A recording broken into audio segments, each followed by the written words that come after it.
Okay. Great. You ready? Yep. For official? Okay.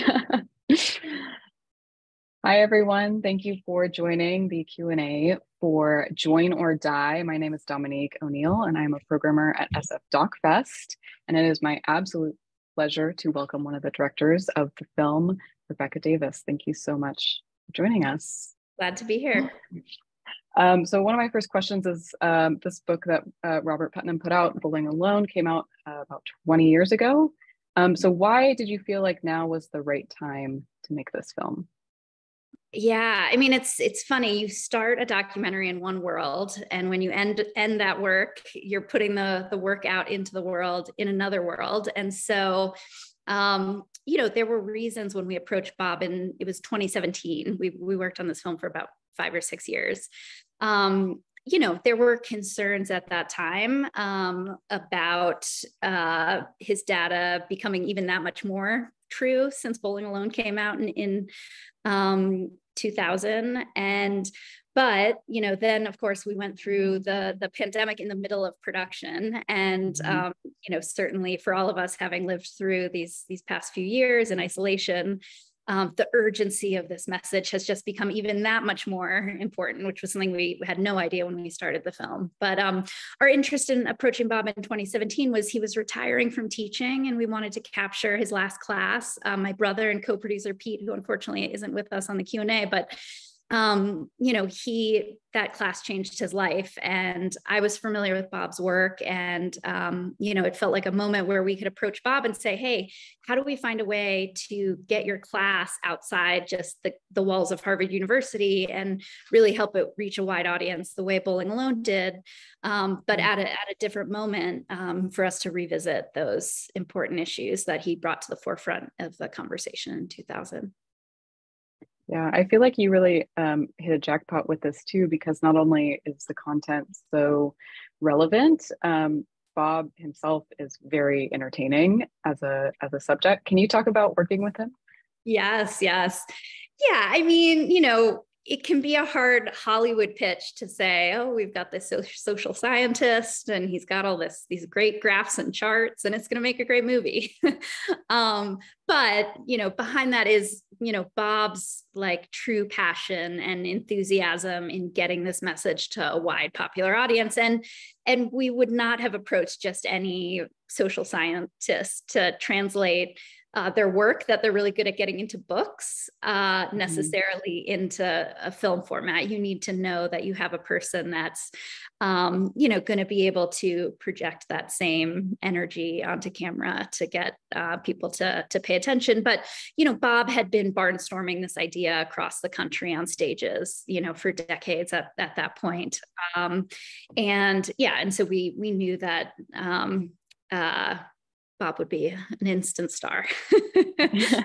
And then of course, getting to work with him, I was able to see that doesn't stop off stage. In private conversations off camera, Bob is a true believer in getting this message out to as many people as possible and really trying to turn it around. He really wants to see his research not just stay in academic papers, but have real world impact. Yeah. And I mean, you also achieve this in the film and in making, stats and data very accessible to the viewer. Can you talk about how you achieve that?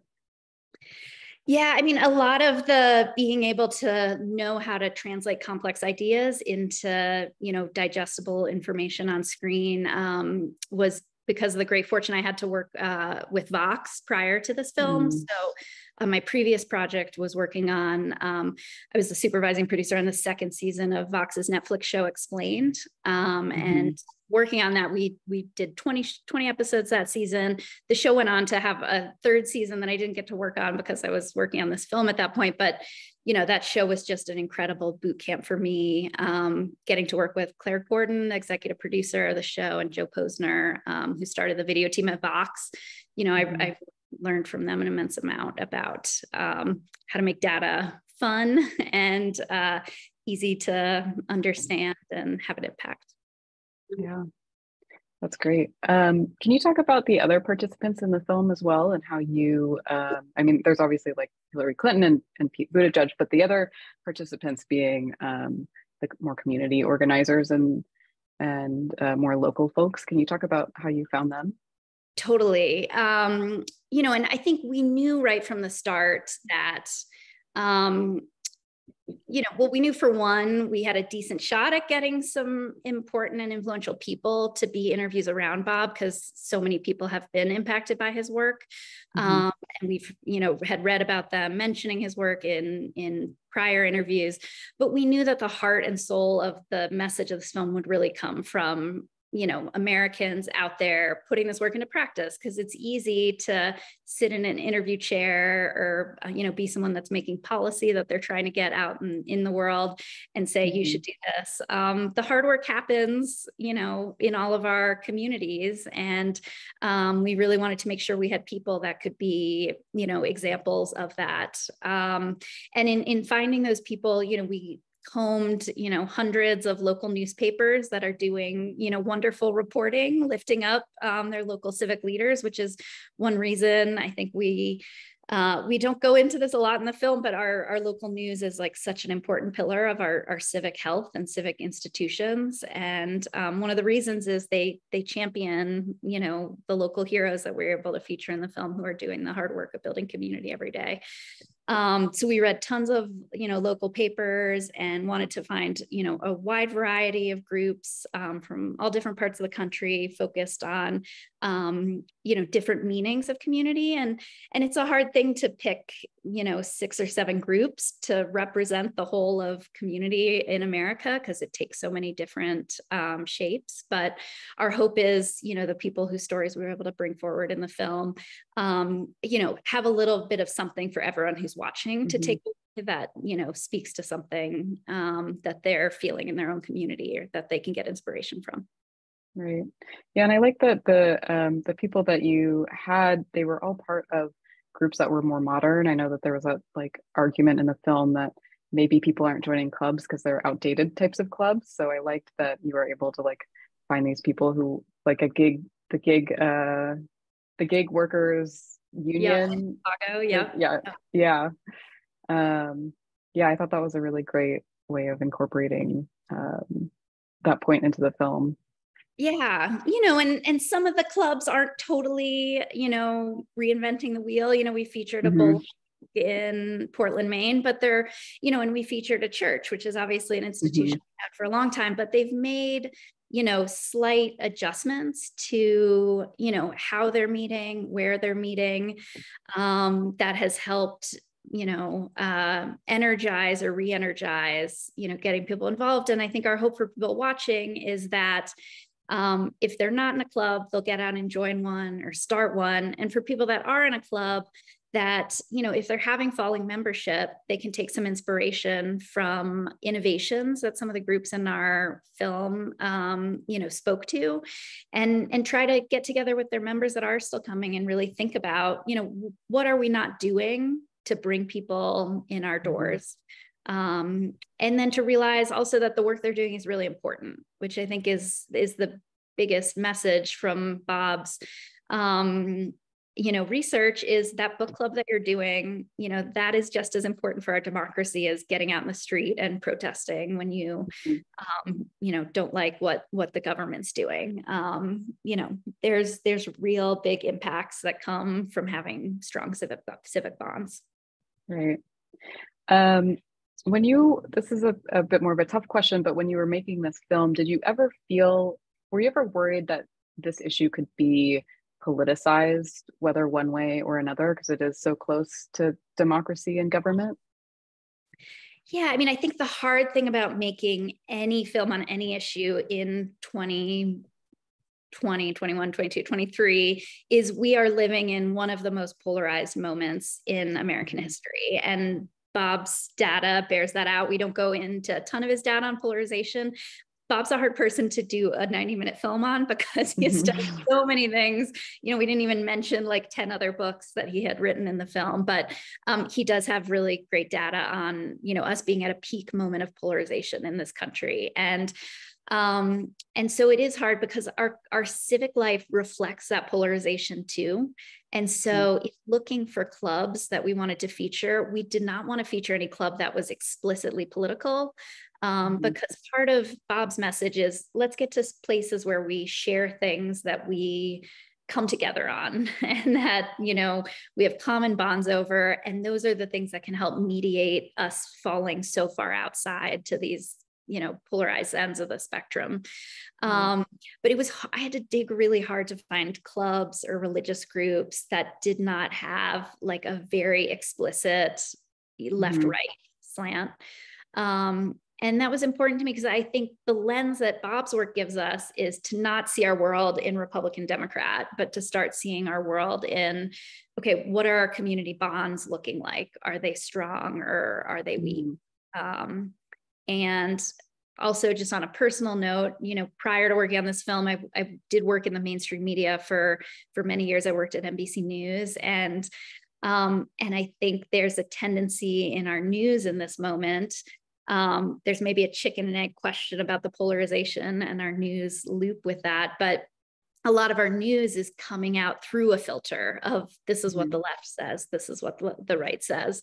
And so it was important to my brother Pete and I in this film, my co-director, who's also my brother, to try to get people away from the left-right lens and to get people to put on, community goggles. Yeah. So I have like a tangential follow-up, which is that, the pandemic's mentioned in the film and everything started to move online and therefore, you don't have the same amount of gathering in person. And even the Surgeon General says this is a social recession. But I do think that even before the pandemic, there were a lot of young people who weren't finding a like-minded community in their own neighborhoods and in their own cities. And they turned online to find their people. So I'm just wondering if you can shine a light on like why online communities might not count as much as an in-person club or group meeting. Yeah, I mean, I think it was really important as we came to the point in structuring the film and planning it out where we're like, okay, what do we say about technology? Because you can make a whole, and people have made many other whole series just on the impact of technology. And what our takeaway that we hope to get across the film is not technology good or technology bad, but how are we using, and Hari Hahn speaks to this a little bit in our interview, another social scientist at Johns Hopkins, we can use the internet to do good organizing and we can do the internet to do bad organizing. So, it's really a tool that we can use to go in either direction. And we did not want to dismiss the importance of online organizing. And as you mentioned, especially for anyone that can't find, online organizing can be a life-saving tool for someone who's experiencing loneliness or ostracization in their community, being able to connect with other people that way. But it can't be the only way. And I think the natural experiment that we all lived through of COVID is enough to show us that it's not the same when we have a birthday party on Zoom versus when we have a birthday party in real life. And we did not need any data to show that. We tried to show that a little bit by showing Bob's 80th celebrated on Zoom, and no one can kind of sync up the singing, right? We all had that moment where we were like invited to the third Zoom happy hour, and we were tired of it. And so I think, getting both of these things to work together, the online and the in-person, is where the spot is. So as I was sort of telling you earlier, I've been telling a lot of people about this film. I think the last couple of years have been very depressing, and it's been this culmination of many decades of social decline and just, repression. And this film is like a light in the dark in that it's so motivating. and it feels really tangible to be able to go join a club. It's a really easy thing to do. How can we get more people to see this film, to join clubs, and to know why they're joining those clubs? Yes. So if you go to our website, joinordie.film, there's a request form to request a screening in your community. And right now we're getting tons of requests as we're out on our film festival tour this year. And those can be screenings as small as there was a mother's group that reached out to us last week who's been meeting with a bunch of new moms in their neighborhood in Portland, Oregon. And they want to do a screening in someone's living room, up to, mayor's offices that are reaching out to us to screen for their town. So no group is too small to request a community screening. And we want people getting together and meeting up in person to watch the film, so that about, what are their ideas and plans afterwards? What are they going to do about it?